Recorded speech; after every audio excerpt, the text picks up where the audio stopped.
Hey everybody, anonymous questions. Apologies, I am running slightly behind because of Christmas and stuff. So, 4 questions, alright? Creatine, should you be taken on workout days only or rest days as well? When do you start building muscle from lifting weights? Is it instant? Magnesium, any thoughts on benefits for aiding sleep? And do you ever just stop your habits, like for no reason, just out of the blue? I've been taking creatine every day for 8 months, even through holidays and then in December, and I've stopped taking it and failed to get back on the creatine wagon. So I'm going to do a wee chat for all of them. All right. So first one, creatine. Should this be taken on workout days only or rest days too? You should take it every single day. If you're going to commit, make a decision and commit to it. Like everything, you know that, all right? But you need to take it every single day. It's good for recovery, so it's good for your muscles, and it can help you build muscle as well. And obviously, I always do bang on about the fact that your muscle repairs itself on the days that you're not in the gym, which is part of the reason why it's so important to take it 7 days a week, all right? You need to give it at least 8 to 12 weeks, maybe 6, depending on who you are, to be fair, but you need to give it at least 6 weeks to decide if it's for you, all right? Allegedly, it can help with brain fog as well. To be fair, I would say it's helped my brain fog, but that's entirely up to yourself. So every single day for that one, all right? When do you start building muscle from lifting weights? Is it instant? I'm not sure what you mean by instant, but like, if you lifted a dumbbell with your right arm, would you have a right gun straight away? No, right? But the newer you are into weightlifting, the bigger the bulk you will see, or you will feel, if that makes sense, all right? Maybe not see, but you will feel, right? But to build muscle, you need to progressively lift weights over time, right? Which means, for example, if we're in the gym at CrossFit and we're doing a 3-rep max, right? You would need to go into the gym and base your lifting percentages on that 3-rep max, right? Maybe about 3 times a week over a course of 6-7 weeks, and then redo your 3-rep max, all right? So that's how you build muscle. It has to be progressive, all right? So you've got 2 choices for progressive. You can increase the weight that you're lifting and lessen the reps, or you can increase the reps and not increase the weight, right? So for example, if you're in the gym, right, it's quite easy to increase the weight. I don't mean physically, I mean because of the abundance of weights that are around, all right?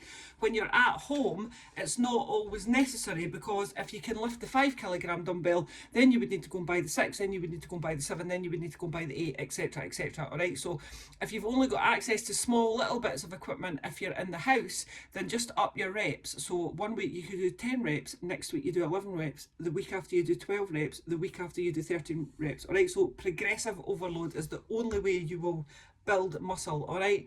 Also, when I said earlier that it'll take you about a wee while to see the difference, that depends also on how much body fat you are carrying. Right now, we all have muscles, we all have a 6-pack, we all have guns, but it depends how much of a layer of fat all of those muscles are hiding under. All right, so if you want to see the muscles, you need to sort your body out with nutrition.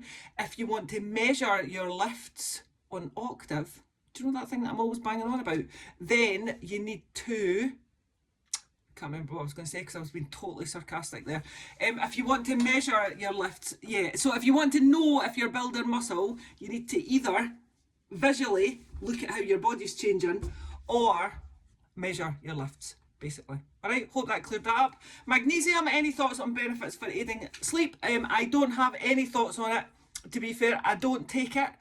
However, there is scientific evidence to suggest that it may aid sleep. The one thing I will say about taking supplements is they are supplements. They are meant to supplement an already healthy lifestyle, right? So if you are trying if you're doing everything correctly, right? So if you've got your pre-sleep routine, if you switched your phone off, if you're not drinking alcohol, if you're cutting back on caffeine from like lunchtime, if you're eating an 80% predominantly unprocessed healthy diet, knock yourself out and try the magnesium, all right? It's like the creatine though, you need to actually commit to it for probably at least between 8 and 12 weeks, all right? if you think that taking magnesium is going to help you sleep when you're sitting on the sofa at night tanning a bottle of wine, then no, that's a complete and pointless exercise. So what I would always say about taking anything new is seriously have a look at what you can do without taking it. Put all that stuff in place if you can, and then if it's still not happening, go and try your supplement. All right.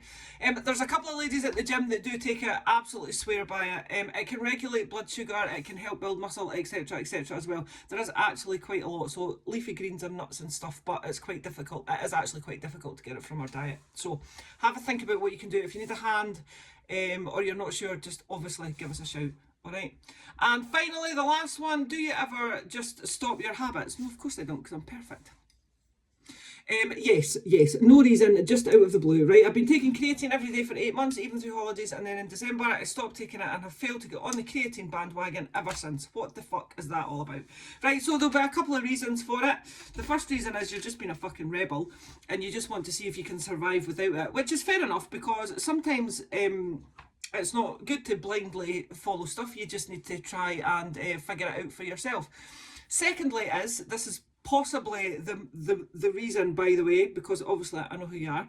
This is possibly the reason. So when our brains and bodies feel a bit overwhelmed and a bit emotional and a bit maybe that life is particularly tough, we will revert back to old habits because they are easy. So we will revert back to the stuff that we don't have to think about, right? So you never used to take creatine, therefore you didn't have to think about creatine, therefore you didn't have to engage your brain to take the creatine. All right, so even if you have been taking it for 8 months and you see the benefits and you feel the benefits, your brain will subconsciously revert back to not having to use brain space because of the time of stress or emotionalness or whatever. So that could possibly be the reason. However, it does say, I think you did say that you're back on it. Oh, maybe not. Maybe I heard you saying that, to be fair. Anyway, if you do stop your habits for whatever reason, just be aware of that you've stopped them and why you've stopped them, right? It'll generally be that you're being a rebel, or it'll be laziness, or your brain will be absolutely knackered and it doesn't actually have the brain space to do that, or you'll be using it as an excuse, not creatine, like you're speaking about habits. So I used to forget to go shopping so that I could justify going to takeaway shop on the way home at night.